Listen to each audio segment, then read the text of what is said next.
اعوذ باللہ من الشیطان الرجیم بسم اللہ الرحمن الرحیم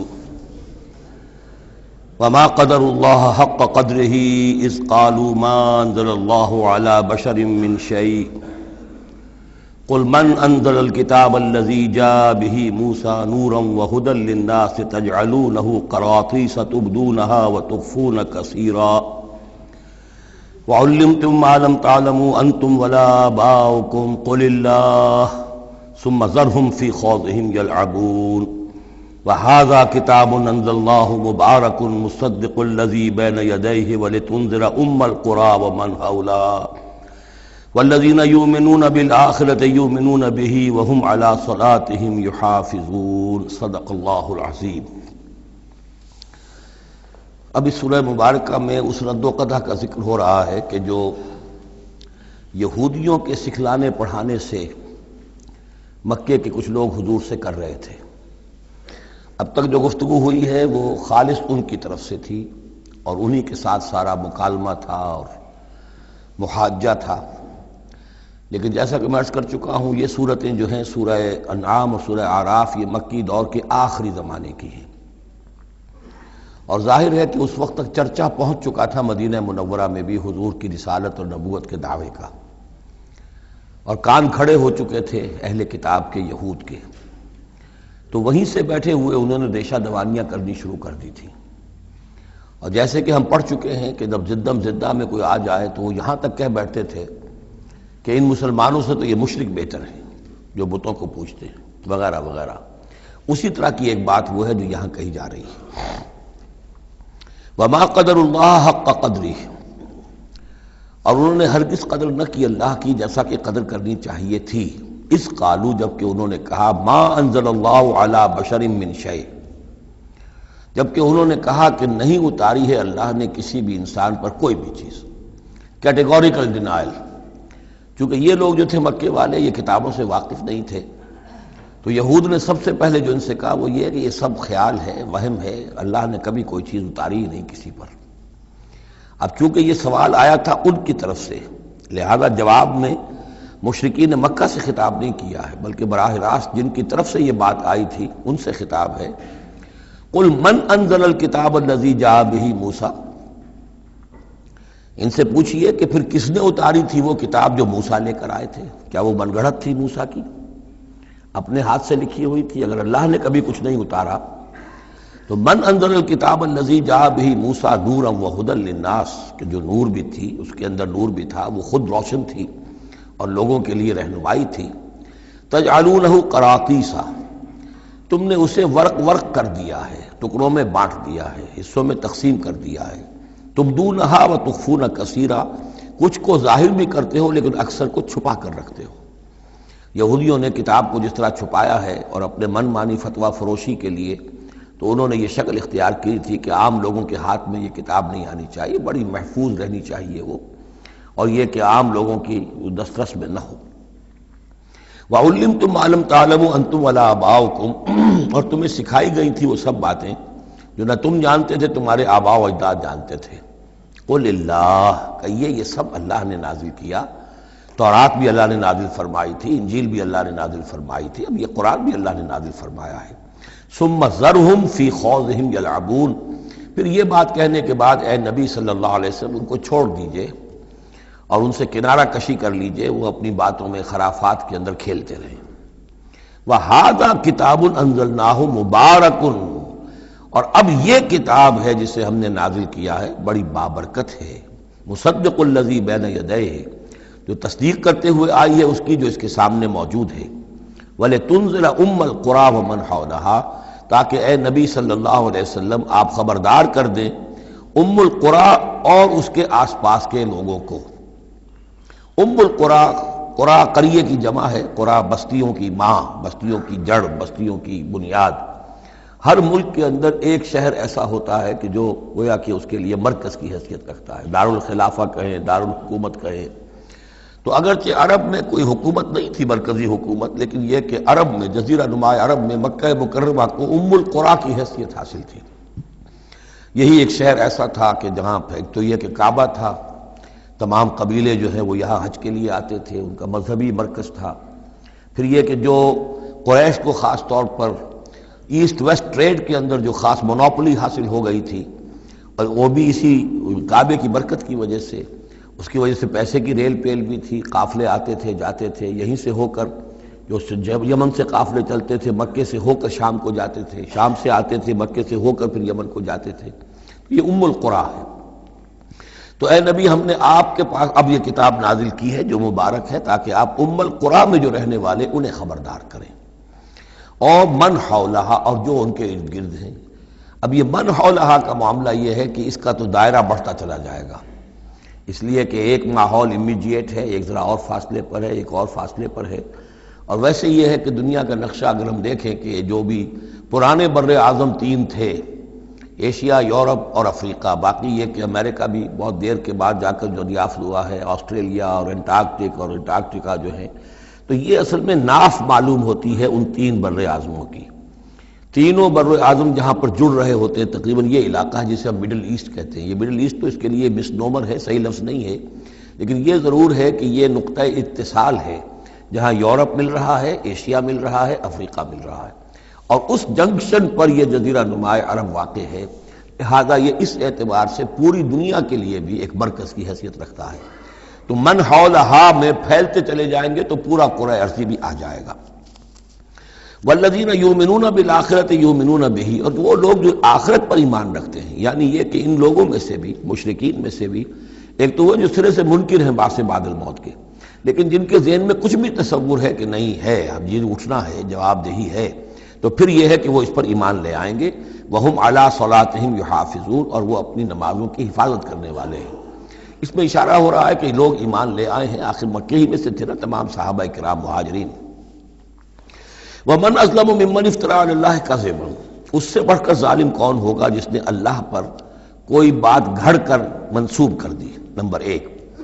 اور نمبر دو، او قال اوحی الی ولم یوحى الی شیء، اسی طرح اس شخص سے بڑھ کر ظالم کون ہوگا جو یہ کہے کہ مجھ پر وحی کی گئی ہے جبکہ اس پر کوئی وحی نہ کی گئی ہو۔ یعنی یہ دونوں باتیں برابر کے گناہ ہیں شناعت کے اعتبار سے، اللہ کی طرف کوئی شے منسوب کر دینا یا یہ کہنا کہ مجھ پر کوئی شے وحی کی گئی ہے، یہ دونوں باتیں برابر کی ہیں۔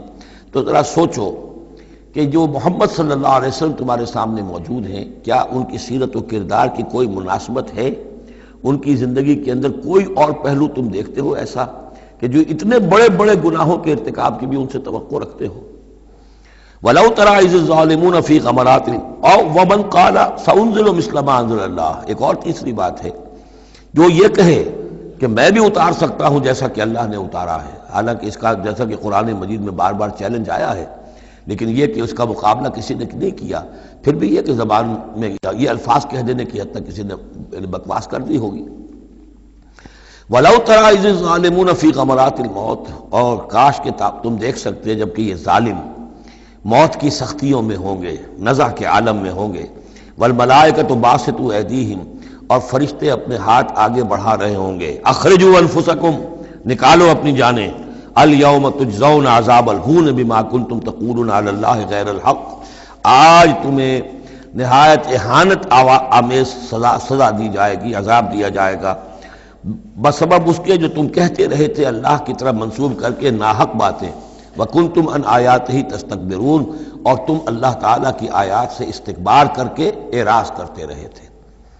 وَلَقَدْ جِئْتُمُونَا فُرَادَىٰ، اور پھر قیامت کے دن کہا جائے گا آ گئے ہو ہمارے پاس اکیلے اکیلے، کوئی تمہارے ساتھ لاؤ لشکر نہیں، کوئی تمہارے ساتھ ساز و سامان نہیں، تمہارے وہ خدم و حشم نہیں، کوئی تمہارے حمایتی نہیں، کوئی جماعت و جمعیت نہیں، کیونکہ یہ بات آگے بھی کہی گئی ہے سورہ مریم میں، وَكُلُّهُمْ آتِيهِ يَوْمَ الْقِيَامَةِ فَرْدًا، قیامت کے دن ہر شخص کا جو محاسبہ انفرادی حیثیت میں ہوگا، اور ظاہر بات ہے اکیلا آدمی کھڑا ہوگا، نہ اس کے رشتہ دار ہیں، نہ ماں باپ ہیں، نہ اولاد ہیں، نہ بیوی ہے، نہ بیوی کے ساتھ اس کا شوہر ہے، اور نہ ساز و سامان ہے، خدم و حشم ہے، کچھ بھی نہیں۔ لقد جئتمونا فرادا کما خلقناکم اول مرہ، جیسے کہ ہم نے تمہیں پیدا کیا تھا پہلی مرتبہ۔ اب یہ نوٹ کیجئے، خلقناکم اول مرہ، اس کا مطلب ہے تخلیق دو مرتبہ ہوئی ہے۔ ایک تخلیق عالم ارواح میں ہوئی تھی، اس وقت بھی سب اکیلے اکیلے کھڑے تھے، نہ کوئی کسی کا باپ تھا، نہ کوئی کسی کی ماں تھی، ارواح کے مابین کوئی رشتہ داری نہیں تھی۔ یہ رشتہ داریاں تو پھر عالم خلق میں ہوئی ہیں آ کر، کہ ایک باپ اور ماں کا معاملہ ہے، پھر اولاد کا معاملہ ہے، پھر دادا اور پوتے کا معاملہ ہے، یہ ارواح کے مابین کوئی اس طرح کی رشتہ داری نہیں تھی۔ تو جیسے کہ ہم نے تمہیں پیدا کیا تھا پہلی مرتبہ کہ تمام انسان وہاں موجود تھے، فرق صرف یہ ہے کہ قیامت کے دن جب ہم کھڑے ہوں گے تو ہمیں ایک جسم بھی اور دیا جائے گا، لیکن جس وقت ہم تھے اللہ تعالیٰ کے پاس اس وقت عالم ارواح میں، اور جب ہم سے عہد لیا گیا تھا الست بربکم قالوا بلی، تو مجرد ارواح تھی، اس وقت کوئی جسم نہیں تھا۔ لیکن یہ کہ وہ جو اس کے اندر مشابہت ہے کہ جیسے اس وقت بھی حضرت آدم سے لے کر ان کی نسل کے آخری انسان تک جو دنیا میں ہوگا قیامت تک، وہ سب کے سب ان کی ارواح موجود تھیں، اسی طریقے سے قیامت کے دن بھی یہ سب کے سب کھڑے ہوں گے۔ وَتَرَكْتُم مَّا خَوَّلْنَاكُمْ، اور تم چھوڑ آئے ہو اپنے پیچھے جن چیزوں میں کہ ہم نے تمہیں لپیٹ دیا تھا۔ یہ اصل میں کیا ہے؟ میری ایک انا ہے، میری ایک روح ہے، وہ میرے جسم میں لپٹی ہوئی ہے۔ پہلا غلاف تو یہ جسم ہے، پھر اس غلاف کے اوپر کپڑوں کا غلاف ہے، کپڑوں کے اوپر پھر مکان کا غلاف ہے۔ ہم غلاف در غلاف جو ہے، ہماری جو اصل حقیقت ہے، وہ جو اصل نفس الامری ہے ہماری روح، وہ در حقیقت ان غلافوں میں لپٹی ہوئی ہے۔ تو جو بھی غلاف ہم نے تم پر چڑھا دیے تھے وہ سب چھوڑ آئے ہو، وراء ظہورکم، اپنے پیچھے۔ وما نرى معكم شفعاءكم الذين زعمتم انهم فيكم شركاء، اور ہم دیکھ نہیں رہے تمہارے ساتھ کہ تمہارے وہ سفارشی نہیں آئے جن کے بارے میں تمہیں گھمنڈ ہو گیا تھا کہ وہ تمہارے معاملے میں شریک ہیں، سفارش کریں گے، تمہیں بچا لیں گے، چھڑا لیں گے ہمارے محاسبے سے، ہماری پکڑ سے۔ لقد تقطع بینکم، اب تمہارے مابین سارے رشتے ٹوٹ چکے، یعنی چاہے انہوں نے حضرت مسیح کو سمجھا ہو شفاعت کرنے والا، تو مسیح بھی اعلان برات کریں گے کہ میرا تم سے کوئی تعلق نہیں ہے، میں کوئی تمہاری شفاعت نہیں کر سکتا۔ کسی نے شیخ عبد القادر جیلانی کو سمجھا ہو تو وہ بھی اعلان برات کریں گے۔ باقی موہوم جو ہے لات عزا منات، وہ کس بلا کا نام ہے یہ تو ہم جانتے ہی نہیں، لیکن جن کو اولیاء اللہ کو، انبیاء کو یا ملائکہ کو اگر سمجھا گیا تھا تو وہ بھی قد تقطع بینہم، وہ سارے رشتے جو ہیں وہ کٹ جائیں گے۔ قد تقطع بینکم وضل عنکم ما کنتم تزعمون، اور اب سب ہوا ہو گئی ہیں، وہ چیزیں گم ہو گئی ہیں، تم سے جاتی رہیں جن کا کہ تم زوم کیا کرتے تھے، جن کے سہارے پر تم حرام خوریاں کر رہے تھے۔ ان اللہ فالق الحب والنوا، یقیناً اللہ ہی ہے کہ جو دانے اور گٹھلی کو پھاڑتا ہے۔ دیکھیے عالم خلق کے اندر کیا شکل ہو رہی ہے کہ دانہ زمین میں ڈالا آپ نے، وہ پھٹتا ہے، اس میں سے دو کونپلیں سی نکلتی ہیں، یا آم کی گٹھلی ہے زمین میں دبائی ہے، گٹھلی پھٹے گی، اس میں سے دو پتے نکلیں گے۔ یہ کون کر رہا ہے؟ اگرچہ بظاہر خود بخود ہو رہا ہے، جو بھی اللہ تعالیٰ نے فزیکل اور کیمیکل چینجز کے یہاں پہ قوانین بنا دیے ہیں اس کے تحت ہو رہا ہے، لیکن کرنے والا کون ہے؟ فاعل حقیقی کون ہے؟ جیسا کہ شیخ عبد القادر جیلانی ہی کا نام آیا تھا رحمۃ اللہ علیہ، تو انہوں نے اپنے جو وصایا ہیں ان میں بڑا پیارا جملہ لکھا ہے کہ اے میرے بچے، اپنے بچے کے لیے وصیت لکھی تھی، اس حقیقت کو ہر وقت مستحضر رکھنا کہ لا فاعل فی الحقیقت ولا مؤثر الا اللہ، حقیقت میں مؤثر اور فاعل اللہ کے سوا کوئی نہیں۔ تاثیر ہے تو اس کی بنا پر ہے، اس کے اذن سے ہے۔ کوئی فعل کا ارادہ تم کر سکتے ہو، لیکن فعل کا بالفعل انجام پذیر ہونا یہ تمہارے اختیار میں نہیں ہے، یہ تو اللہ کے حکم سے ہوگا۔ ان اللہ فالق الحب والنوا، یقیناً اللہ ہی ہے پھاڑنے والا دانے اور گٹھلی کا۔ یخرج الحی من المیت ومخرج المیت من الحی، وہ نکالتا ہے زندہ کو مردہ میں سے، اور وہ نکالنے والا ہے مردہ کو زندہ میں سے۔ مخرج المیت من الحی ذالکم اللہ فانا تؤفکون، وہ ہے اللہ، لیکن تم کدھر بچلے جا رہے ہو، کدھر تم الٹے جا رہے ہو، اس اللہ کو پہچانو۔ فالق الاصباح، اب یہ فلق دوسرا بھی ہے، وہ ہے صبح کا پھاڑنے والا، رات کی سیاہی کا پردہ چاک کر کے سپیدہ سحر کو نمودار کرنے والا۔ یہ بھی خود بخود ہو رہا ہے، زمین کی گردش ہے، جو بھی ہے اس کے تحت ہو رہا ہے، لیکن یہ بھی یہ نہ سمجھیں کہ یہ بھی اللہ تعالیٰ کے تصرف کے بغیر اور اس کی تدبیر کے بغیر ہے، بلکہ یہی ہوگا فالق الاصباح، صبح کی روشنی کا پھاڑنے والا۔ وجعل اللیل سکنا والشمس والقمر حسبانا، اب دیکھیے یہ ہے وہ آلاء اللہ جن کے حوالے سے اللہ کی عظمت، اللہ کی صفات، اللہ کی قدرت، ان سب چیزوں کو نمایاں کیا جا رہا ہے۔ التذکیر بآلاء اللہ۔ وجعل اللیل سکنا، اس نے بنا دیا ہے رات کو سکون کی جگہ، سکون کا وقت۔ والشمس والقمر حسبانا، اور سورج اور چاند کو اس نے بنا دیا حساب کے لیے. وہ حساب کا ایک نظام ہے جس کے تحت چل رہے ہیں. اسی سے دن وجود میں آ رہے ہیں، رات وجود میں آ رہی ہے، اسی سے مہینے وجود میں آ رہے ہیں. ذالک تقدیر العزیز العلیم، یہ اندازہ ہے مقرر کیا ہوا اس ہستی کا جو العزیز ہے اور العلیم ہے، زبردست ہے اور سب کچھ جاننے والی ہے. وَهُوَ الَّذِي جَعَلَ لَكُمُ النُّجُومَ لِتَهْتَدُوا بِهَا فِي ظُلُمَاتِ الْبَرِّ وَالْبَحْرِ، اور وہی ہے کہ جس نے ستاروں کو بنا دیا ہے تمہارے لیے کہ ان سے تم راستہ پاؤ. اندھیری راتوں کے اندر قافلے چلتے تھے تو ستاروں سے وہ سمت معین کر کے چلتے تھے. اسی طریقے سے جہاز رانی ہوتی تھی سمندر میں تو آپ کو معلوم ہے ستاروں ہی سے وہ اپنا رخ معین کرتے تھے. لِتَهْتَدُوا بِهَا فِي ظُلُمَاتِ الْبَرِّ وَالْبَحْرِ، خشکی اور سمندر کی تاریکیوں میں تم ان ستاروں سے راستہ پاتے ہو. قد فصلنا الآیات لقوم یعلمون، ہم نے تو اپنی آیات کو واضح کر دیا، اس کی تفصیل بیان کر دی، کھول کھول کر بیان کیا ان لوگوں کے لیے جو علم رکھتے ہیں یا جو علم حاصل کرنا چاہیں. وَهُوَ الَّذِي أَنشَأَكُم مِّن نَّفْسٍ وَاحِدَةٍ، اور وہی ہے کہ جس نے تمہیں اٹھایا ایک جان سے. یہ سب جو ہے ظاہر بات ہے کہ ایک جان سے بنا ہے. جو بھی پوری کی پوری یہ جو نسل انسانی بنی ہے وہ ایک جان سے بنی ہے. اس میں یہ بھی ہو سکتا ہے کہ مراد حضرت آدم علیہ السلام ہو، اور یہ بھی ہو سکتا ہے اگر کوئی حقیقت ہے ایولیوشن تھیوری میں تو اس کو آپ ٹریس کریں اور امیبا تک لے جائیں، وہ بھی ایک جان ہے. اس جان سے ہی پھر مختلف ارتقائی مراحل طے کرتے ہوئے، اس میں پہلے کوئی سیکس نہیں تھا، پھر ہوتے ہوتے سیکس ظاہر ہوا، تو اسی سے خلق منہا زوجہا والی بات جو ہے. اور اس پر ڈاکٹر رفیع الدین مرحوم نے قرآن اور علم جدید جو ان کی کتاب ہے اس میں بہت عمدہ تحقیق ان کی ہے، اور مولانا امین اصغر اصلاحی صاحب نے بھی اس کی تصویر کی ہے. تو جن لوگوں کو دلچسپی ہو اس کتاب کا مطالعہ کریں کہ یہ ایک جان سے پیدا کرنے کا مطلب کیا ہے. فَمُسْتَقَرٌّ وَمُسْتَوْدَعٌ، اس نے بنایا تمہیں ایک جان سے، لیکن پھر یہ کہ تمہارے لیے ایک تو مستقل ٹھکانہ ہے اور ایک ہے کچھ دیر کے لیے امانت کے طور پر رکھے جانے کی جگہ. اب یہ مستقر کیا ہے، مستودع کیا ہے، اس میں 3 قول ہیں مفسرین کے. پہلا قول تو یہ ہے کہ مستقر تو ہے دنیا، یہاں ہم آئے ہیں، اب مجھے یہاں 66 برس ہونے کو آئے ہیں، میں یہاں اس دنیا میں ہوں. لیکن مستودع کیا تھا، تھوڑی دیر کے لیے جو میں رہا ہوں اپنی والدہ محترمہ کے بطن میں رہا ہوں، تو وہ رحم مادر جو ہے وہ مستودع تھا، کچھ دیر کے لیے وہاں امانتاً انسان رہتا ہے اور پھر وہ دنیا میں آتا ہے، وہ مستقر ہے. دوسری رائے یہ ہے کہ مستقر تو آخرت ہے اور قبر ہے مستودع. قبر میں رکھا جاتا ہے انسان کو، اور یہ گویا کہ عالم برزخ جو ہے یہ عارضی ودیت کرنے کی جگہ ہے، عارضی طور پر امانتاً رکھنے کی جگہ ہے، پھر جانا ہے. مستقر جو ہے وہ آخرت ہے. تیسری رائے یہ ہے کہ مستقر آخرت ہے اور مستودع دنیا ہے. دنیا میں جو وقت ہم گزار رہے ہیں یہ آخرت کے مقابلے میں بہت ہی عارضی ہے. اس حوالے سے اسے بھی کہا جا سکتا ہے کہ یہ بہت ہی عارضی سی امانت کی جگہ ہے. قد فصلنا الآیات لقوم یفقہون، ہم نے تو اپنی آیات کو واضح کر دیا ہے اور تفصیل بیان کر دی ہے ان لوگوں کے لیے جو تفقہ سے کام لیں، غور کریں، سوچیں، سمجھیں. وَهُوَ الَّذِي أَنزَلَ مِنَ السَّمَاءِ مَاءً، اور وہی ہے کہ جس نے اتارا ہے آسمان سے یا بلندی سے پانی. فَأَخْرَجْنَا بِهِ نَبَاتَ كُلِّ شَيْءٍ، پھر ہم نے نکال دیا اس کے ذریعے سے ہر شے کی نباتات، اگنے والی ہر شے جو ہے نباتات زمین سے نکالی. فَأَخْرَجْنَا مِنْهُ، تو ہم نے اس کے ذریعے نکالے اس میں سے خضراً سرسبز کھیتی. نخرج منہ حبا متراکبا، جس میں سے ہم نکالتے ہیں کہ جو دانے ہیں ایک دوسرے کے اوپر چڑھے ہوئے ہیں.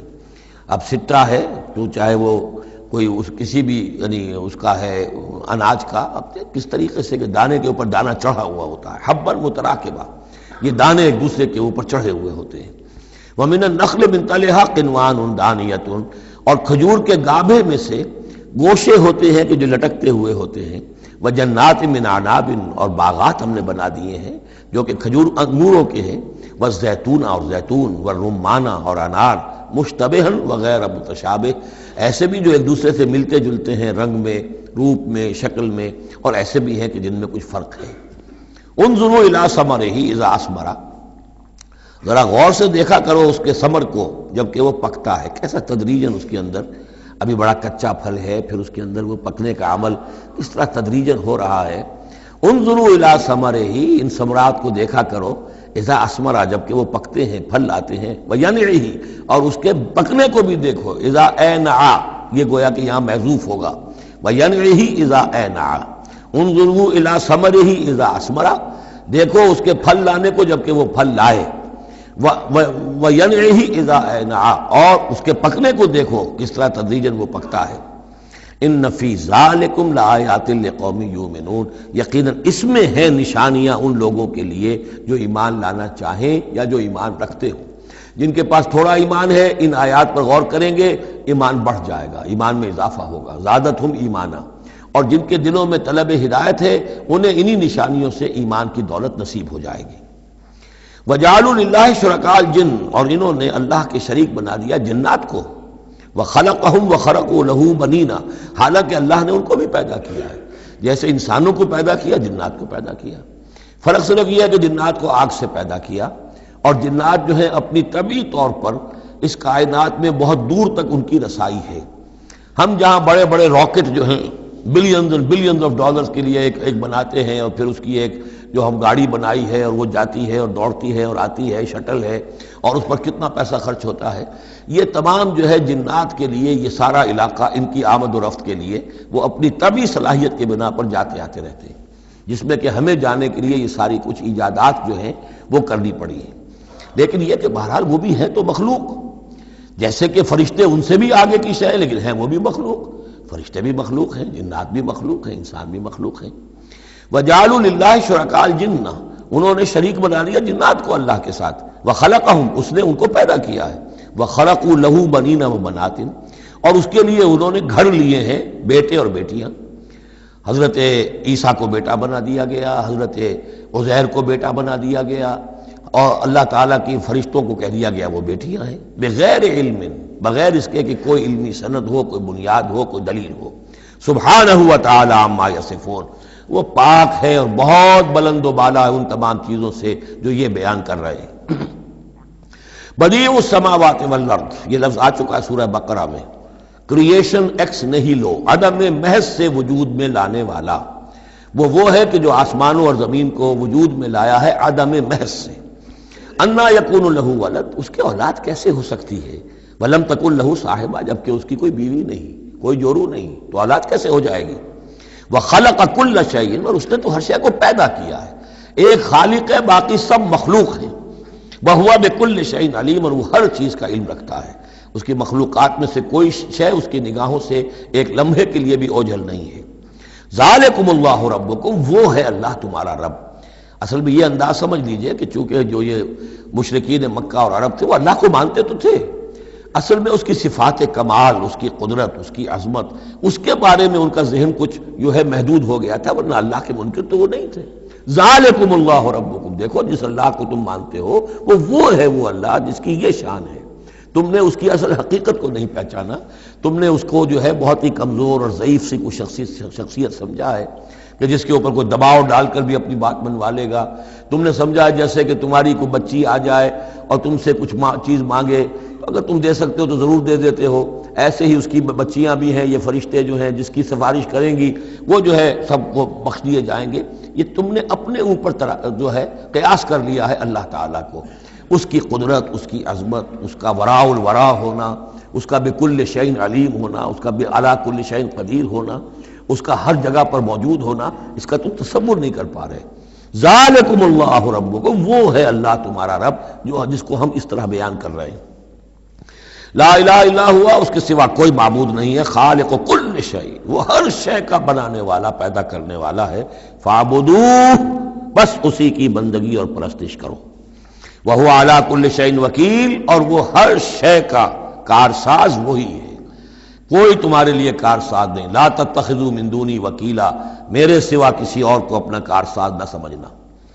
لا تدرکہ الابصار وہو یدرک الابصار وہو اللطیف الخبیر، اسے نگاہیں نہیں پا سکتی. کیوں؟ هو اللطیف، وہ اتنا لطیف ہے، اتنا لطیف ہے، اتنا لطیف ہے کہ تمہاری نگاہیں اسے نہیں پا سکتی، نہیں دیکھ سکتی. لا تدرکہ الابصار وہو یدرک الابصار، وہ تمہاری نگاہوں کو پا لیتا ہے، جو اس لیے کہ وہ خبیر ہے، وہ باخبر ہے. تو لطیف اور خبیر کے جو دو یہاں اسماء آئے ہیں وہ در حقیقت اس نوعیت سے کہ وہ تو اتنی لطیف ہستی ہے. چنانچہ شب معراج میں بھی آیا حضور نے اللہ کو دیکھا یا نہیں دیکھا، اس میں کچھ اختلاف ہے. حضرت علی کی رائے یہ ہے کہ دیکھا، حضور نے اللہ کو دیکھا. لیکن حضرت عمر اور حضرت عائشہ رضی اللہ تعالی عنہ ان کی رائے یہ ہے کہ نہیں، اور حضرت عائشہ کا قول یہ ہے نور انا یرا، تو نور ہے، اسے دیکھا کیسے جائے گا؟ تو وہ اتنی لطیف ہستی ہے کہ اس کا دیکھنا ہماری نگاہوں سے ہم نہیں دیکھ سکتے، دل کی آنکھ سے دیکھ سکتے، دل کی آنکھ سے محمد رسول اللہ دنیا میں بیٹھ کر بھی دیکھ سکتے تھے، لیکن ان آنکھوں سے دیکھنا ممکن نہیں ہے۔ جیسے کہ حضرت موسیٰ نے جب استدعا کی تھی رب ارنی انظر الیک، تو صاف کہہ دیا کہ تھا لن ترانی، تم مجھے نہیں دیکھ سکتے۔ لا تدرکہ الابصار، اسے نگاہیں نہیں پا سکتی، ادراک نہیں کر سکتی اس کا تمہاری نگاہیں، وہو یدرک الابصار، وہ تمہاری نگاہوں کو پا لیتا ہے، وہ دیکھ رہا ہے تمہیں، ہر چیز تمہاری جو ہے وہ اس کے سامنے آیا ہے، وہو اللطیف الخبیر۔ قد جاءکم بصائر من ربکم، دیکھو تمہارے پاس آ چکی ہیں بصیرت افروز باتیں تمہارے رب کی طرف سے۔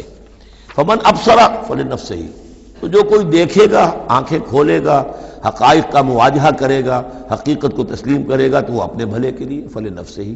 ومن عمی فعلیہا، اور جو کوئی اندھا بن جائے گا، آنکھیں بند کر لے گا، حقیقت کو نہیں دیکھنا چاہے گا کسی تعصب کی وجہ سے، ہردرمی کی وجہ سے، ضد کی وجہ سے، تو اس کا سارا وبال اس پر آئے گا۔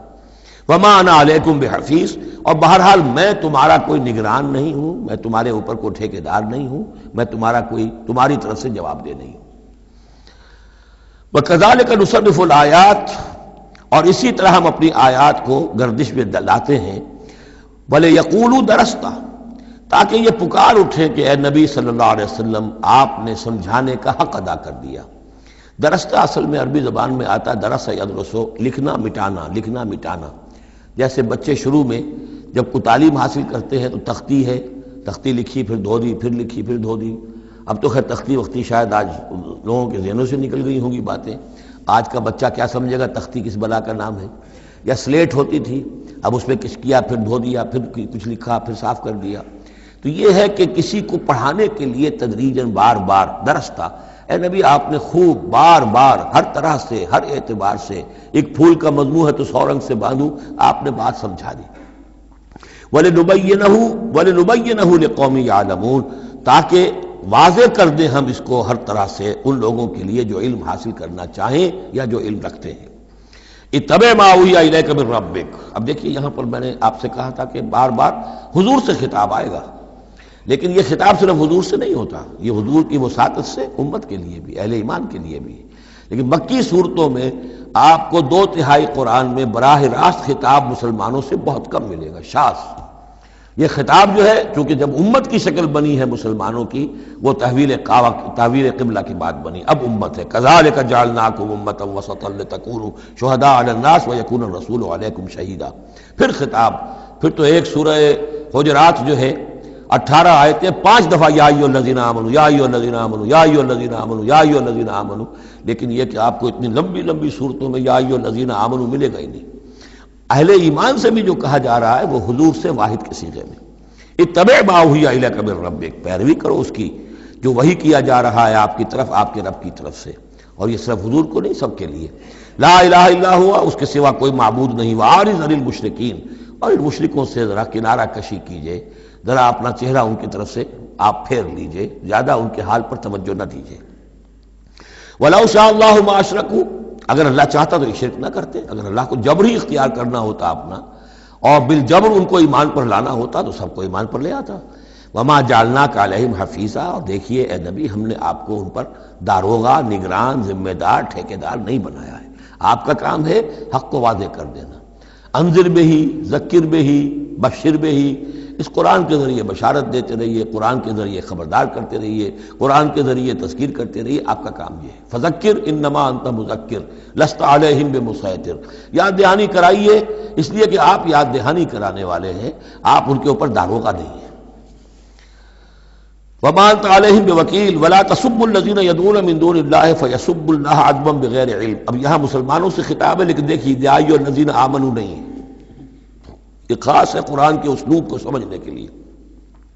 اور مت گالیاں دو ان کو، برا بھلا کہو ان کو جن کو یہ پکارتے ہیں اللہ کے سوا، یعنی کوئی جوشیلا نوجوان مسلمانوں میں سے اور وہ گالیاں دینی شروع کر دے لات اور عزا اور منات کو، کیا ہے یہ، کچھ نہیں ہے، ان کی کوئی حیثیت نہیں ہے، تو یہ ساری چیزیں ٹھیک نہیں ہیں۔ ان کے وہ محترم انہوں نے جو بھی گھڑے ہوئے ہیں، ان کے ذہنوں میں ان کی عظمت ہے، ان کی عقیدت ہے، خام خواہ وہ جوش میں آ کے، غصے میں آ کے اب اللہ کو گالیاں دینے لگیں گے، تو اس سے یہ کہ خام خواہ اس طرح کا اشتعال آمیز انداز اختیار نہ کرو۔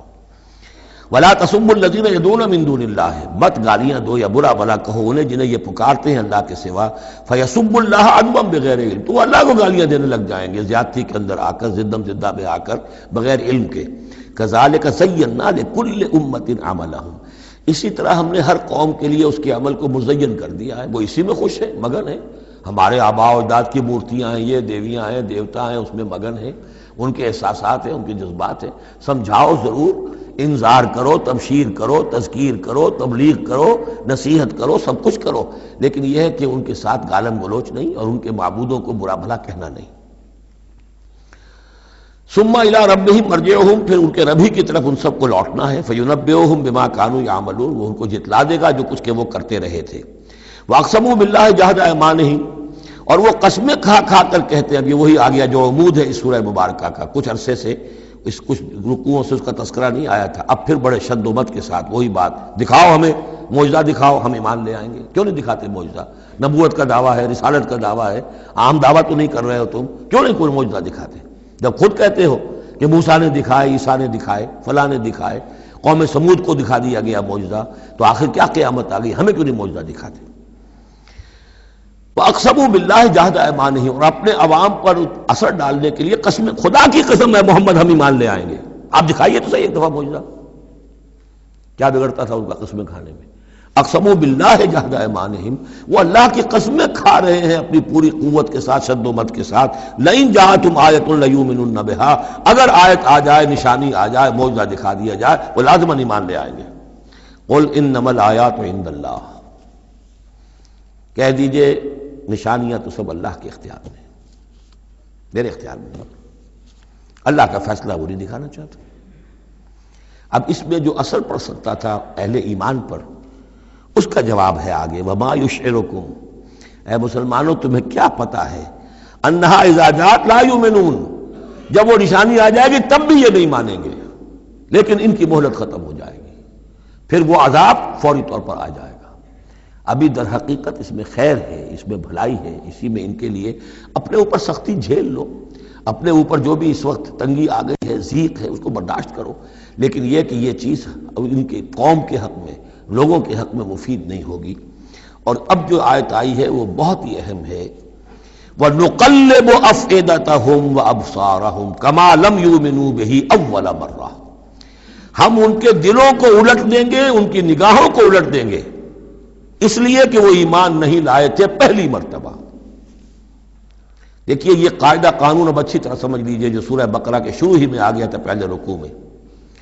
انسان کا معاملہ یہ ہے کہ اللہ تعالیٰ نے اسے جو صلاحیتیں دی ہیں، اگر وہ اس کو استعمال کرے گا تو اس صلاحیت میں اضافہ ہوتا ہے۔ آپ علم جو ہے لوگوں کو سکھائیں گے، آپ کے علم میں اضافہ ہوگا۔ آپ آنکھ کا استعمال کریں گے، آنکھ کی بصارت برقرار رہے گی۔ پٹی باندھ دیجیے آنکھ پر، 2-4 مہینے تک پٹی بندھی رہے، بصارت زائل ہو جائے گی۔ اس جوڑ کا کام ہے کہ یہ چلے، حرکت کرے، اس کے اوپر آپ پلاسٹر لگا دیجیے، کئی مہینے لگا رہے، اس کی حرکت ختم ہو جائے گی، لاک ہو جائے گا۔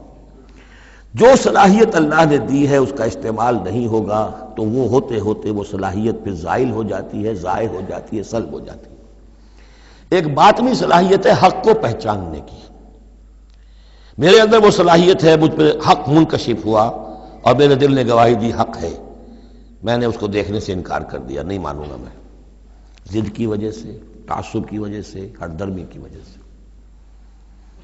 اب اس کے بعد دوبارہ پھر کہیں وہ حق کی ایک چنگاری سی روشن ہوئی، اب اس کا اثر آپ پر کم ہوگا، اس کے اثرات جو ہیں وہ کم ہوں گے، ہوتے ہوتے وہ شکل ہو جائے گی کہ اب سرے سے وہ حق کے پہچاننے کی صلاحیت ہی ختم ہو جائے گی۔ اس کو کہا ہے ختم اللہ علی قلوبہم وعلی سمعہم وعلی ابصارہم غشاوہ، اللہ نے مہر کر دی ہے ان کے دلوں پر اور ان کی سماعت پر اور ان کی آنکھوں کے آگے پردے ڈال دیے، اس لیے کہ اب مہر ہو گئی، جس کو انگریزی میں ہم کہتے ہیں پوائنٹ آف نو ریٹرن، اب اس انتہا کو پہنچ چکے ہو تم کہ یہاں سے واپسی کا کوئی امکان نہیں۔ ہر معاملے میں کوئی ایک وقت ہوتا ہے کہ ابھی آپ واپس جا سکتے ہیں، کوئی پسپائی کوئی اختیار کر سکتے ہیں، کوئی واپس جا سکتے ہیں، کوئی شرافت کے ساتھ کہیں جو ہے وہ آپ ریٹریکٹ کر سکتے ہیں اپنے سٹیپس کو، ایک حد کے بعد پھر ممکن نہیں ہوتا۔ اسی کو یہاں کہا ہے کہ چونکہ جب پہلی مرتبہ حق ان پر منکشف ہو گیا، اللہ نے حجت قائم کر دی، حق منکشف ہو گیا، پہچان لیا ان کے دل نے، ان کی روح نے کہ بصیرت باطنی نے کہ یہ حق ہے، تو فوراً مان لیتے تو خیریت تھی۔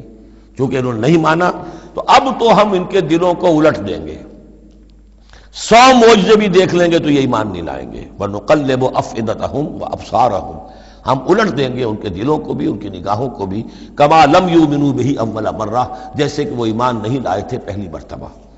وَنَذَرُهُمْ فِي طُغْيَانِهِمْ يَعْمَهُونَ، ان کو چھوڑ دیں گے اپنی سرکشی کے اندر بڑھتے چلے جائیں۔ یہی وہ لفظ آ گیا جو شروع میں سورہ بقرہ کے آ چکا ہے، باطنی اندھاپا جو ہے، ایک ہے عین میم یہ آنکھوں کا اندھا ہو جانا، ایک ہے عین میم ہے دل کا اندھا ہو جانا۔ ہم چھوڑ دیں گے یہ باطنی جو ان کی ذہنی، نفسیاتی اور اخلاقی جو ان کی گمراہیاں ہیں اور جو اندھیارے ہیں ان میں بھٹکتے ہوئے چھوڑ دیں گے۔ وَلَوْ أَنَّنَا نَزَّلْنَا إِلَيْهِمُ الْمَلَائِكَةَ، اب پھر خطاب ہو رہا ہے، اگر ہم ان کے اوپر فرشتے اتار دیتے، یعنی ان کو جو یہ کہہ رہے ہیں کہ فرشتہ آیا، ہم فرشتوں کی فوجیں اتار سکتے ہیں، دکھا سکتے ہیں کہ فرشتہ آسمان سے اتر رہا ہے۔ وَكَلَّمَهُمُ الْمَوْتَىٰ، اور خواہ ان سے موت مردہ جو ہے قبروں سے نکل کر بات کرتے ہیں۔ وَحَشَرْنَا عَلَيْهِمْ كُلَّ شَيْءٍ قُبُلًا، اور ہر چیز ہم لا کر ان کے سامنے رو کر دیتے، جمع کر دیتے۔ مَا كَانُوا لِيُؤْمِنُوا إِلَّا أَن يَشَاءَ اللَّهُ، تب بھی یہ نہیں ہے ایمان لانے والے الا یہ کہ اللہ چاہے۔ تو اللہ چاہے اور کسی کے اندر اس کی اگر طلب ہے تو اللہ تعالیٰ ان معجزوں کے بغیر بھی لوگوں کی آنکھیں کھول رہا ہے۔ جو ایمان لائے ہیں وہ معجزے دیکھ کر تو نہیں لائے، وہ طالب حق تھے، انہیں حق جو ہے مل گیا۔ وَلَٰكِنَّ أَكْثَرَهُمْ يَجْهَلُونَ، لیکن ان کی اکثریت جو ہے وہ جاہلوں پر مشتمل ہے، اور جاہل سے مراد جذباتی لوگ جو عقل سے کام نہیں لیتے بلکہ اپنے جذبات کے اندر کے آلہ کار بن جاتے ہیں۔ اگلی آیت جو ہے یہ بھی بہت اہم ہے، ایک فلسفہ دین کے اعتبار سے، بلکہ فلسفہ تحریک، دعوت و تحریک کے اعتبار سے بہت اہم ہے۔ وَكَذَلِكَ جَعَلْنَا لِكُلِّ نَبِيٍّ عَدُوًّا شَيَاطِينَ الْإِنسِ وَالْجِنِّ، اور اسی طرح ہم نے ہر نبی کے دشمن بنا دیے انسانوں اور جنوں میں سے شیطان، ہم نے بنا دیے۔ سوچئے، غور کیجئے، نبی کے لیے تو مدد چاہیے تھی، کیوں شیطان اٹھا دیا اللہ نے ان کے خلاف؟ اس کا فلسفہ بیان ہو رہا ہے۔ اگر کشاکش حق و باطل نہ ہو تو تمیز کیسے ہوگی کون واقعی حق پرست ہے اور کون ایسا ہی، کون واقعی محبت کرتا ہے اللہ سے اور کون دودھ پینے والا مجنوں ہے، وہ نام کا ہی صرف محبت کر رہا اور ایمان کیسے پتہ چلتا؟ یہ تو آزمائش کے لیے ہے دنیا بنائی گئی ہے۔ اگر شر کا وجود ہی نہ ہو، خیر ہی خیر ہو، تو آزمائش کہاں ہوگی؟ لہذا تو ہم کرتے ہیں خود۔ تندی باد مخالف سے نہ گھبرا ہے عقاب، یہ تو چلتی ہے تجھے اونچا اڑانے کے لیے، یہ تو تمہارے لیے چیلنج ہے، اہل ایمان کے لیے چیلنج ہے۔ ان کے مرتبے اونچے ہوتے ہیں، جو جتنا سفر کر رہا ہے، جو جتنی استقامت دکھا رہا ہے، جو جتنا ایثار کر رہا ہے، اتنے ہی تو اس کے رتبے بلند ہوں گے، ورنہ کیسے حفظ مراتب ہوگا؟ کیسے معلوم گا ہوز ہو کس کا کیا مقام ہے؟ وَكَذَلِكَ جَعَلْنَا لِكُلِّ نَبِيٍّ، ہم نے خود اٹھائے، ہم نے بنائے ہر نبی کے لیے دشمن شیاطین الانس والجن، شیاطین جن و انس، یوحی بعضهم الی بعض زخرف القول غرورا، وہ ایک دوسرے کو اشاروں کنایوں میں وحی سے وہ ایسی باتیں، ملمہ کی ہوئی باتیں، فریب والی باتیں جو ہے وہ کرتے رہتے ہیں، ایک دوسرے کو گمراہ اور کرنے کے لیے، ایک دوسرے کے لیے اور سپورٹ کرنے کے لیے۔ وہ جو جن ہے شیطان، وہ آ کر اس انسان شیطان کے کان میں پھونک مارتا ہے، ابھی ذرا تم اور صبر کرو، ابھی اور دیکھو کہیں تم پھسل نہ جانا، دیکھنا کہیں تم حق کو قبول نہ کر لینا۔ تو یہ ان کا آپس میں جو ہے گٹھ جوڑ، اس لیے کہ ہم نے خود ان کو یہ چھوٹ دی ہے۔ وَكَذَلِكَ جَعَلْنَا لِكُلِّ نَبِيٍّ عَدُوًّا شَيَاطِينَ الْإِنسِ وَالْجِنِّ يُوحِي بَعْضُهُمْ إِلَىٰ بَعْضٍ زُخْرُفَ الْقَوْلِ غُرُورًا وَلَوْ شَاءَ رَبُّكَ مَا فَعَلُوهُ، اور اگر آپ کا رب چاہتا تو وہ یہ نہ کر سکتے۔ ظاہر بات ہے کہ یہ کائنات میں کوئی پتا بھی اللہ کے اذن کے بغیر ہل نہیں سکتا۔ ابو جہل کی کیا مجال تھی کہ حضرت سمیہ کو شہید کر دیتا؟ ہے کون وہ؟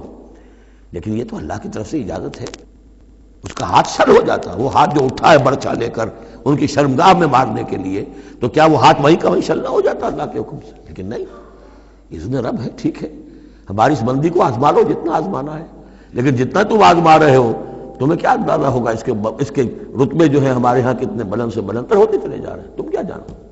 یا لیت قومی یعلمون بما غفر لی ربی وجعلنی من المکرمین، کاش میری قوم کو معلوم ہو جائے، میری بیوی رو رہی ہوگی، میرے بچے رو رہے ہوں گے کہ ہمارا باپ جو ہے وہ شہید کر دیا گیا، کاش وہ جان سکتے کہ مجھے میرے رب نے کیا میرا اعزاز فرمایا ہے، میں یہاں کس عیش و آرام میں ہوں۔ ان کے رونے کا کیا سوال، وہ خوشیاں مناتے ہیں۔ تو یہ صورتحال ہے۔ وَلَوْ شَاءَ رَبُّكَ مَا فَعَلُوهُ فَذَرْهُمْ وَمَا يَفْتَرُونَ، تو چھوڑیے آپ ان کو، جو یہ افتراء کر رہے ہیں کرنے دیجئے، یہ ہماری سنت ہے، ہمارا طریقہ ہے، ہمارا فلسفہ یہی ہے۔ وَلِتَصْغَىٰ إِلَيْهِ أَفْئِدَةُ الَّذِينَ لَا يُؤْمِنُونَ بِالْآخِرَةِ وَلِيَرْضَوْهُ وَلِيَقْتَرِفُوا مَا هُمْ مُقْتَرِفُونَ، تاکہ مائل ہو جائیں ان کی طرف ان لوگوں کے دل جو آخرت پر ایمان نہیں رکھتے۔ یہاں دیکھیے اصل میں کیا بات ہے کہ جیسے الیکٹروسس ہوتا ہے، پانی کو الیکٹرولسس جب ہوتا ہے، ایک پازیٹیو ایک نیگیٹو، اب وہ جو آئنز ہیں وہ ادھر ادھر ہو جائیں گے۔ تو اللہ تعالیٰ نے حق و باطل کی کشاکش رکھی ہے، اس کشاکش کا نتیجہ کیا ہے؟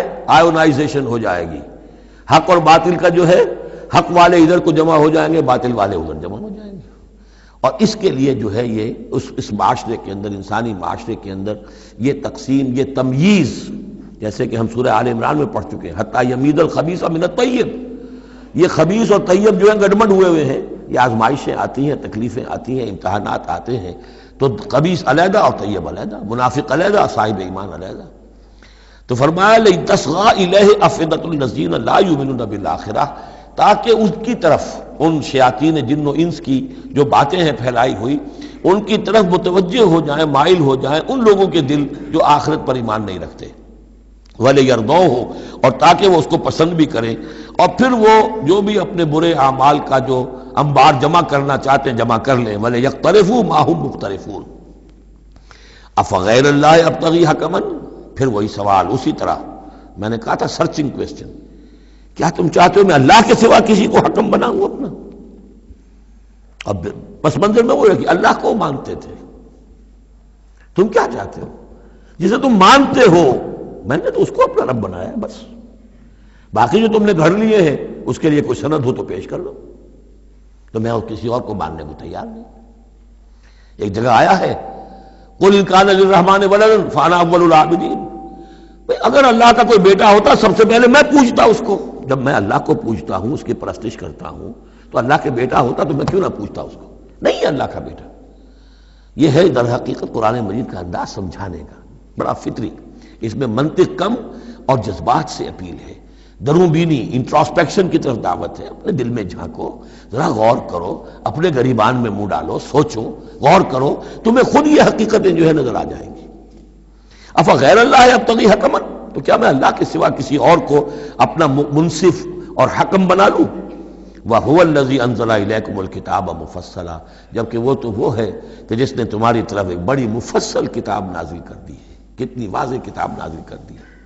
وَالَّذِينَ آتَيْنَاهُمُ الْكِتَابَ يَعْلَمُونَ أَنَّهُ مُنَزَّلٌ مِّن رَّبِّكَ، اور جنہیں ہم نے کتاب دی تھی پہلے، وہ جانتے ہیں، دلوں میں جانتے ہیں، زبان سے مانے یا نہ مانے، کہ یہ منزل ہے، یہ نازل کی گئی ہے من ربک، آپ کے رب کی طرف سے ہے نبی، بالحق، حق کے ساتھ، فلا تکونن من الممترین، تو ہرگز نہ ہو جانا شک کرنے والوں میں۔ وتمت کلمۃ ربک صدقا وعدلا، اور آپ کے رب کی بات تو سچائی اور عدل پر مبنی ہونے کے اعتبار سے درجہ تمام و کمال کو پہنچ چکی ہے۔ تمت کلمۃ ربک، تیرے رب کی بات پوری ہو چکی، مکمل ہو چکی۔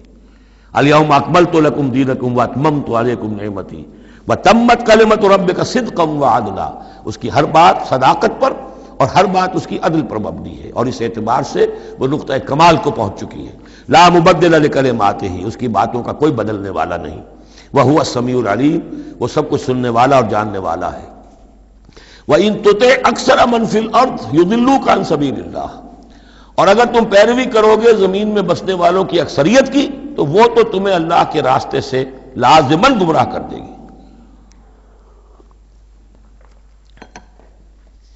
یہ بڑی اہم آیت ہے قرآن مجید کی جدید جمہوری نظام کی نفی کے لیے۔ جمہوریت ایک طرز حکومت ہے کہ جس میں بندوں کو گنا کرتے ہیں، تولا نہیں کرتے۔ قرآن کہہ رہا ہے زمین کی اکثریت جو ہے، اگر تو فیصلہ کن یہی بات ہے اکثریت کدھر اقلیت کدھر، تو اکثریت تو دنیا میں ہمیشہ باطل پرستوں کی رہی ہے۔ دور صحابہ میں صحابہ کتنے تھے؟ پوری دنیا کی آبادی کے حساب سے گنتی کیجئے، 1,00,000 میں ایک نہیں بنے گا؟ اس حوالے سے غور کریں. ان تطع اکثر من فی الارض یضلوک عن سبیل اللہ. اصل بات کیا ہے؟ ہاں ایک جگہ اکثریت آ سکتی ہے. موٹی موٹی باتیں جو دین کی ہیں وہ تو اس بنیاد پر مانی جائیں گی کہ اللہ اور اس کے رسول نے یہ فرمایا ہے. یہ لینڈ مارکس ہیں. اس کے اندر اندر مباحات کے درمیان فیصلہ اکثریت کی بنیاد پر کر لیا جائے. شراب حرام ہے وہ تو سرو نہیں کی جا سکتی. آپ کے ہاں کوئی دعوت ہونی ہے، کوئی تقریب ہے، اب اس میں سوچ رہے ہیں کہ کیا سرو کیا جائے. بھائی شراب تو حرام ہے، اللہ اور اس کے رسول کا حکم ہے، وہ تو سرو نہیں ہو سکتی. اب یہ کہ شربت جو ہے روح افزا سرو کیا جائے یا 7 اپ یا اسپرائٹ سرو کیا جائے، یہ مباحات میں سے یا اکثریت کا فیصلہ کر لیجیے، کوئی بات نہیں، جو اکثریت کی رائے ہو. لیکن ایبسولوٹ اتھارٹی اکثریت کے پاس، ساورنٹی اکثریت کے پاس. انا للہ و انا الیہ راجعون. وَإِن تُطِعْ أَكْثَرَ مَن فِي الْأَرْضِ يُضِلُّوكَ عَن سَبِيلِ اللَّهِ. ساورنٹی اللہ کے پاس رہے گی، اس کا حکم اپنی جگہ پر. باقی مباحات کے دائرے میں آپ اکثریت کی رائے پر بھی چل سکتے ہیں. ان یتبعون الا الظن. یہ نہیں پیروی کر رہے مگر صرف ظن و تخمین کی، اٹکل پچوں کی. وَإِنْهُمْ إِلَّا يَخْرُصُونَ. اور یہ نہیں کچھ کر رہے سوائے اس کے کہ کچھ اندازے انہوں نے مقرر کیے ہیں. ان ربک هو اعلم من يضل عن سبیلہ. آپ کا رب خوب واقف ہے ان سے کہ جو اس کے راستے سے بھٹک چکے ہیں. وهو اعلم بالمہتدین. اور وہ خوب واقف ہے ان سے بھی جو ہدایت کی راہ پر ہیں. فَكُلُوا مِمَّا ذُكِرَ اسْمُ اللَّهِ عَلَيْهِ إِن كُنتُم بِآيَاتِهِ مُؤْمِنُونَ.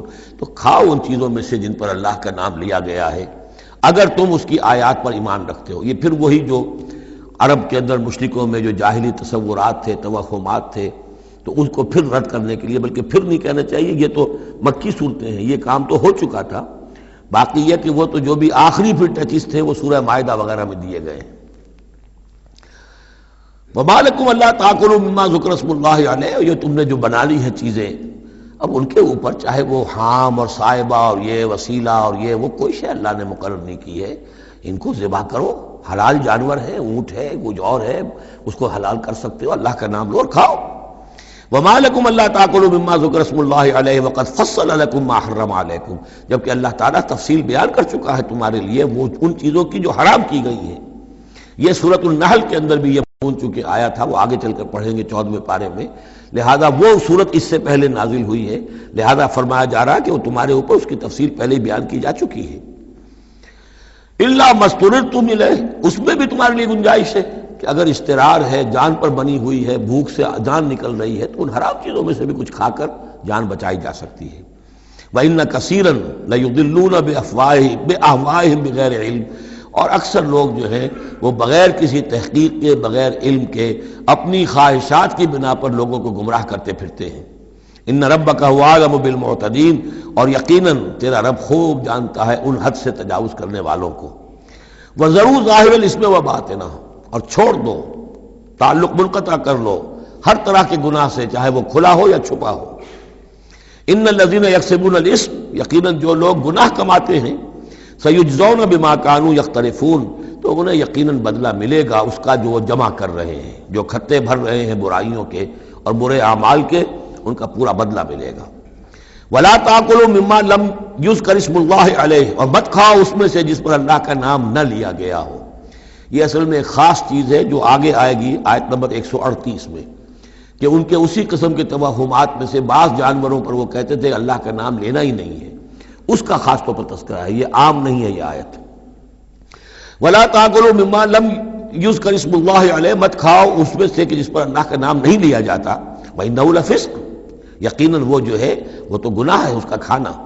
وَإِنَّ الشَّيَاطِينَ لَيُوحُونَ إِلَىٰ أَوْلِيَائِهِمْ لِيُجَادِلُوكُمْ.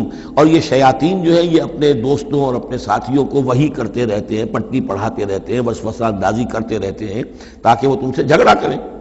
وَإِنْ أَطَعْتُمُوهُمْ إِنَّكُمْ لَمُشْرِكُونَ. اگر تم ان کا کہنا مانو گے تو تم بھی مشرک ہو جاؤ گے. اب ایک بڑی پیاری بات وہ کہتے تھے، آپ کو بھی اچھی لگے گی. دیکھو جو اللہ نے مارا ہے خود مر گیا، وہ تو تم نے حرام کر دیا، جو خود مارتے ہو وہ حلال ہو گیا. بات اچھی لگے گی نا؟ جیسے انما البیع مثل الربا. بیع بھی تو ربا کی طرح ہے، اس میں بھی نفع ہوتا ہے، اس میں بھی نفع ہوتا ہے. 10 لاکھ کسی کو دیے، 4,000 روپے ماہانہ لے رہے ہیں، جائز ہے. 10 لاکھ کا مکان کسی کو کرائے پر دیا، 4,000 روپے ماہانہ لے لینا جائز. یہ جائز ہے اور وہ ناجائز ہے اگر نقد لے رہے ہیں. تو یہ جو اشکالات ہوتے ہیں بظاہر جو ہیں بڑے دل نشین، تو اسی طریقے سے یہ کہ اللہ کا مارا ہوا ہے، یہ اللہ نے مارا، یہ مر گیا اپنی موت، اس اللہ نے مارا، یہ تو حرام ہے، اور تم جسے مارو جسے ذبح کرو وہ حلال ہے۔ اب یہ بات جو ہے، لیکن یہ کہ تم یہ مجادلہ کریں گے تم سے، یہ ذلیل بازی کریں گے، یہ تمہارے سامنے جو ہے اس طرح کی حرکتیں کریں گے، لیکن تم چھوڑو انہیں، دفع کرو۔ اب امن کا تھا میتن فاحییناہ ہو، تو بنا جو کوئی تھا مردہ اور ہم نے اسے زندہ کر دیا۔ اس سے مراد ہے حیات معنوی اور موت معنوی۔ ایک شخص جو اللہ سے واقف نہیں ہے، صرف دنیا کا بندہ بنا ہوا ہے، تو وہ در حقیقت ایک انسانیت اس کی مردہ ہے، وہ حیوان کی حیثیت سے جو زندہ ہے، بحیثیت انسان وہ مردہ ہے۔ پھر اللہ نے اسے ہدایت دی، اس کو ایمان کی نام، اب وہ زندہ ہوا۔ اب امن کانا میتن فاحییناہ وجعلنا لہ نورا، اور پھر ہم اس کو نور بنا دے دیتے ہیں۔ اب وہ اللہ کی کتاب اس کے سامنے ہے، یمشی بہ فی الناس، اب اس کو لے کر وہ چل رہا ہے لوگوں کے مابین۔ کمن مثلہ فی الظلمات، کیا وہ شخص ان کی طرح ہو جائے گا کہ جو اندھیروں میں بھٹک رہا ہو، لیس بخارج منہا، اور اس سے وہ نکلنے والا ہے ہی نہیں۔ کذالک زین للکافرین ما کانوا یعملون، اس طرح مزین کر دیا گیا، کھبا دیا گیا ان کافروں کے لیے جو کچھ کہ یہ کر رہے ہیں، یعنی اس میں ہی مگن ہے وہ۔ لیکن ایک وہ شخص تھا جس کو پہلے ہوش نہیں تھا، توجہ نہیں تھی، حضرت عمر ہے رضی اللہ تعالی عنہ، 6 سال لگ گئے، حضرت حمزہ ہے 6 سال لگ گئے، 6 سال میں ایمان لا رہے ہیں۔ لیکن پھر یہ ہے کہ اللہ نے ہدایت دے دی، اس کے بعد یہ ہے کہ وہ نور قرآن مجید بھی موجود ہے، اب چل رہے ہیں، آگے بڑھ رہے ہیں، سر فروشیاں کر رہے ہیں۔ اب ایک وہ جو بھٹکتے ہی رہے ساری عمر اور اسی اندھیاروں کے اندر ہی جانے دے گئے۔ وَكَذَلِكَ جَعَلْنَا فِي كُلِّ قَرْيَةٍ أَكَابِرَ مُجْرِمِيهَا، اسی طرح ہم نے ہر بستی میں بڑے بڑے مجرم کھڑے کیے، لِيَمْكُرُوا فِيهَا، تاکہ وہ اس میں خوب چالیں چلیں۔ وہی بات، شیاطین الانس والجن کو ہم نے اٹھایا، اسی طرح ہر بستی کے اندر جو سردار اور بڑے وہاں کے چودھری ہوتے ہیں، ہم ان کو چھوٹ دیتے ہیں کہ وہ کھڑے ہوں اور روکیں لوگوں کو، اور لوگوں کو ستائیں، اور لوگوں سے امتحان لیں، لوگوں کو آزمائش میں ڈالیں، چالیں چلیں، تاکہ جو صاحب جوہر ہیں ان کے جوہر کھلیں، ان کے اور نکھریں، ان کے اندر کی صلاحیتیں جو ہے وہ اور اجاگر ہوں۔ اکابر مجرمیہا لیمکروا فیہا، تاکہ خوب چالیں چلیں۔ وما یمکرون الا بانفسہم، حالانکہ وہ نہیں مکر کر رہے مگر اپنی جانوں پر، سارا وبال تو اپنے اوپر لے لیں گے بالآخر۔ بظاہر جو کچھ کر رہے ہیں وہ، لیکن یہ کہ اس کا جب نتیجہ ان کے سامنے آئے گا، جو سمیہ اور یاسر کے ساتھ کیا ابو جہل نے رضی اللہ تعالیٰ عنہما، جب وہ حقیقت سامنے آئے گی تب آنکھ کھلے گی۔ جب آنکھ کھلی گل کی تو موسم تھا خزاں کا۔ الا بانفسہم وما یشعرون، لیکن انہیں اس کا شعور نہیں ہے۔ وَإِذَا جَاءَتْهُمْ آیَةٌ قَالُوا لَن نُؤْمِنَ حَتَّىٰ نُؤْتَىٰ مِثْلَ مَا أُوتِیَ رُسُلُ اللَّهِ، اور جب ان کے پاس کوئی نشانی آتی ہے، نشانی سے مراد قرآن کی آیت، قرآن کی دلیل، تشبیہ، تصریف آیات نئے انداز میں، فرمایا جب بھی ان کے پاس آیت آتی قالوا لن نؤمن، وہ کہتے ہیں ہم ہرگز ایمان نہیں لائیں گے، حتیٰ نؤتیٰ مثل ما اوتی رسول اللہ، جب تک کہ ہمیں بھی وہی چیز نہ دی جائے جو اللہ کے دوسرے رسولوں کو دی گئی تھی، ویسے ہی حصی معجزے۔ اللہ عالم حیث یجعل رسالتہ، اللہ تعالیٰ زیادہ واقف ہے اس سے کہ وہ اپنی رسالت کے لیے کیا جگہ، کیا محل، کیا مقام معین کرے۔ اللہ تعالیٰ نے اس وقت ان کے لیے یہی رکھا، وہ بھی اللہ کی حکمت کے تحت تھا۔ اور اب جب کہ نوع انسانی شعور کے اعتبار سے بلوغ کی عمر کو پہنچ چکی ہے، بچہ چھوٹا ہوتا ہے کھیلنے کے لیے کھلونے دیے جاتے ہیں، لیکن ذرا بڑا ہو جائے تو اسے کھلونے نہیں دیے جاتے، اب اسے حکمت سکھائی جاتی ہے، عقل سکھائی جاتی ہے، شعور سکھایا جاتا ہے، تمیز سکھائی جاتی ہے۔ تو وہ نوع انسانی کا دور طفولیت تھا، اس میں ابھی ان کا فہم، ان کی عقل، ان کے شعور، ابھی ان کی جو ہے بلوغت کو نہیں پہنچی تھی یہ شعور کی چیزیں، لہذا ان کے لیے وہ کھلونے بھی تھے، حصی معجزات بھی تھے۔ اب انسان بحیثیت مجموعی نوع انسانی جو ہے عقلی بلوغ کو اور شعور کے بلوغ کو پہنچ چکی ہے، لہذا اب وہ چیزیں نہیں دکھائی جائیں گی۔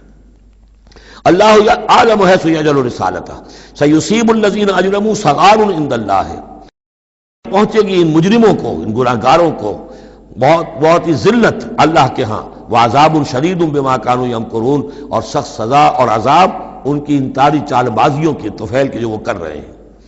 فمن یرید اللہ ان یہدیہ یشرح صدرہ للاسلام، تو اللہ تعالیٰ جس کے لیے بھی چاہتا ہے کہ اس کو ہدایت کے دروازے اس کے لیے کھول دے، اس کے سینے کو اسلام کے لیے کھول دیتا ہے۔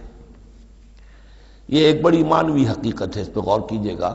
شرح صدر، الم نشرح لک صدرک، یہ جو حضور کے لیے خاص طور پر شرح صدر جو ہے اللہ تعالیٰ نے ایک بہت بڑے احسان کے طور پر بیان فرمایا، الم نشرح لک صدرک، اس شرح صدر کی ہر مسلمان کو دعا کرنی چاہیے۔ اللہم ربنا نور قلوبنا بالایمان واشرح صدورنا للاسلام، اے اللہ ہمارے دلوں کو تو نور ایمان سے منور فرما دے اور ہمارے سینوں کو اسلام کے لیے کھول دے۔ اس کے معنی کیا ہے؟ اللہ ہمارے اندر وہ باطنی بصیرت پیدا کر دے کہ اسلام کی ہر چیز ہمیں ٹھیک نظر آئے، ہاں یہی تو ٹھیک ہے، یہی تو ہونا چاہیے، منطقی ہے، معقول ہے، کہیں چیز اپرائے گی نہیں۔ انسان کی فطرت جو ہے اتنی مطابقت محسوس کرے گا انسان کہ دیکھنا تقریر کی لذت کہ جو اس نے کہا میں نے یہ جانا کہ گویا یہی میرے دل میں تھا، اس لیے کہ اس کا اپنا سینہ جو ہے اللہ تعالیٰ نے اسلام کے لیے کھول دیا ہے۔ تو یہ شرح صدر جو ہے اللہ تعالیٰ کی طرف سے بہت بڑی نعمت ہوتی ہے۔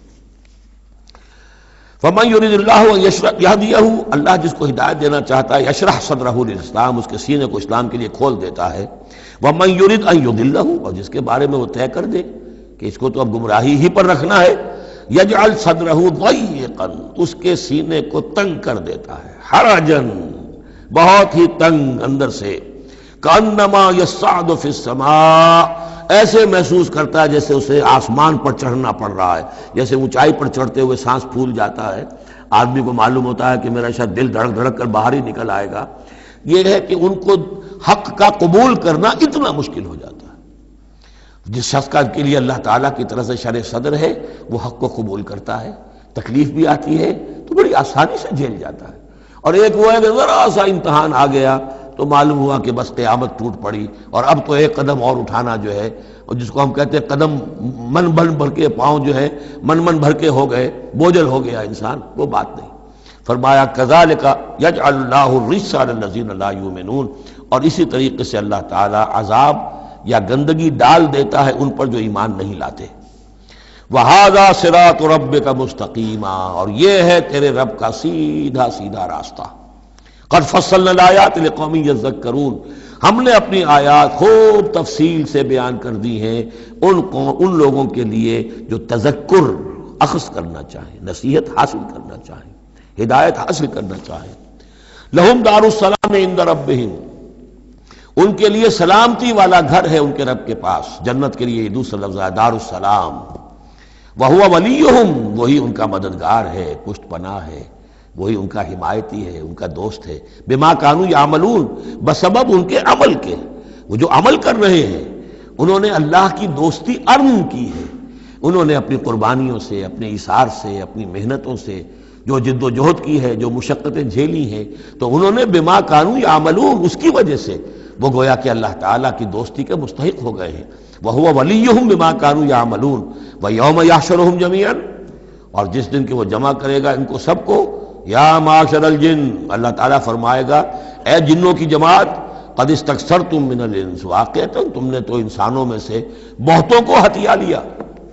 جو کہا تھا اس بڑے جن نے، عزازیل نے، کہ تو دیکھے گا وما تجد اکثرهم شاکرین، کہ ان کی اکثریت شکر کرنے والی نہیں ہو گئی، تو گویا کہ ایک طرح کا شاباش جو ہے اللہ تعالیٰ کی طرف سے ان کو دی جائے گی۔ یا معاشر الجن قد استکثرتم من الانس، تم نے تو بہت سے انسانوں کو ہتھیا لیا۔ وقال اولیاؤہم من الانس، اور جو ان کے ساتھی تھے انسانوں میں سے، ان کی غیرت ذرا جاگے گی کہ اللہ تعالیٰ نے یہ کیا کہہ دیا کہ ان جنات نے ہمیں جو ہے ہتھیا لیا اور شکار کر لیا۔ ربنا، وہ یہ کہیں گے ربنا استمتع بعضنا ببعض، پروردگار ہم میں سے بعض نے بعض سے فائدہ اٹھایا، ہم ان سے کام لیتے رہے، یہ ہم سے کام لیتے رہے، ہم نے ان کو موکل بنایا، ان کے ذریعے سے غیب کی خبریں، کہانت کی دکانیں چمکائیں۔